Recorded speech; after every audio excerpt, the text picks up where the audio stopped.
देश रोशन, सही पोषण, देश रोशन।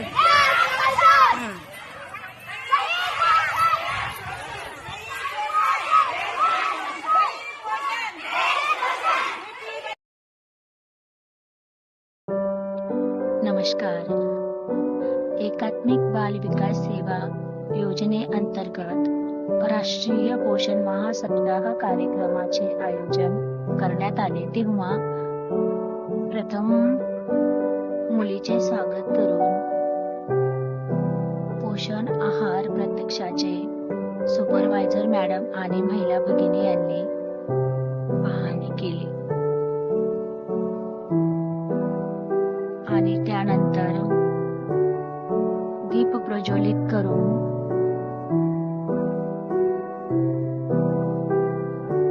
कार्यक्रमाची सुरुवात करून गोडे मॅडम यांना अध्यक्षपद देण्यात आले।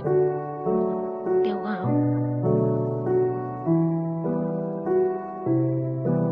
या कार्यक्रमास अंगणवाडी सेविका, मदतनीस, सुपरवायझर, गावातील सदस्य आणि अंगणवाड्यातील बालक उपस्थित होते आणि गोडे मॅडम यांनी महिलांना पोषण आहाराविषयी माहिती दिली।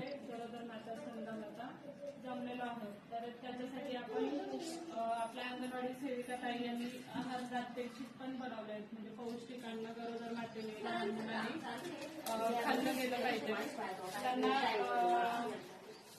पौष्टिक अन्न भेटलं पाहिजे। म्हणजे पौष्टिक अन्न म्हणजे फक्त काय काजू बदाम, सफरचंद किंवा आता सप्टेंबर महिन्यात सगळ्यात जास्त भाजीपाला, फळभाज्या वगैरे उपलब्ध असतात, म्हणजे त्याच खाऊन आपण कसं पौष्टिक हे आपल्या परसबागेतलं अन्न कसं पौष्टिक सुदृढ होऊ शकतो, यासाठी या पोषण माहाचा उद्देश आहे की प्रत्येक बालक सगळ्यात जास्त गरज असते पोषणाची ती म्हणजे लहान बालक 0 ते 6 पहिले 1000 दिवसापर्यंत बालक आणि गरोदर आणि स्तनदामाता हे सगळ्यात सेन्सिटिव्ह भाग आहेत आपले, की त्यांना पोषणाची सगळ्यात जास्त गरज असते। त्याच्यामुळे हा कार्यक्रम देश पातळीवर म्हणजे कुठलाही मुलगा किंवा स्त्री, गरोदर माता, स्तनदामाता कुपोषित राहिली नाही पाहिजे, त्यांना पौष्टिक अन्न मिळालं पाहिजे, यासाठी हा सण साजरा केला जातो।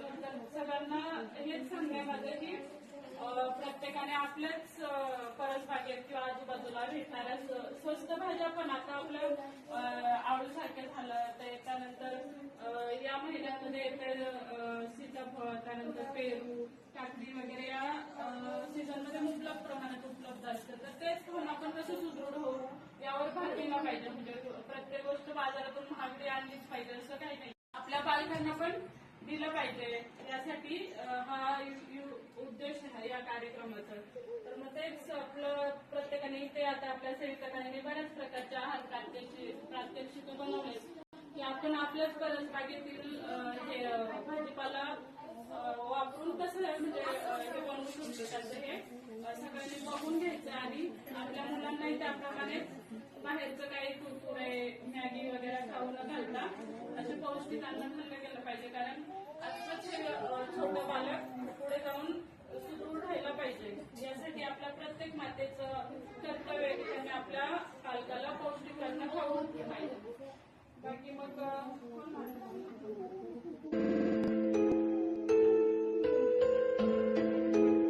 यानंतर गरोदर माता यांचे ओटी भरण करण्यात आले। अशा प्रकारे हा कार्यक्रम